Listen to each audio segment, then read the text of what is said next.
Gear timing কিভাবে হয়। এই যে দুটো ভালভ ট্যাপিট, দুটো এইভাবে ফ্লাই হুইলটা এক জায়গায় দেখে ট্যাপিট দুটো হালকা উঁচু নিচু করবে। দুটো যখন সমান হবে ক্র্যাঙ্কশ্যাফট এরকম উপরে থাকবে, তখন জানবেন যে টাইমিং সঠিক হয়েছে।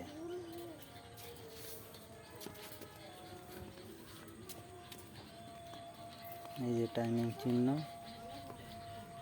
ফ্লাই হুইল চাবি একদম উপরে থাকবে। এই যে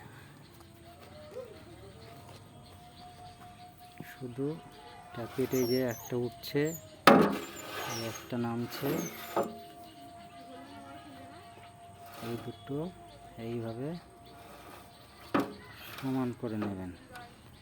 যেহেতু এটা আমার আগের থেকে করা আছে, গিয়ার কভার আর খুললাম না। এটা কিলোস্কার 102 mm DAF 102 ইঞ্জিন। এই যে লাইনার পিস্টন, এটা লাইনার চেঞ্জ হবে। ওই যে পুরাতনটা,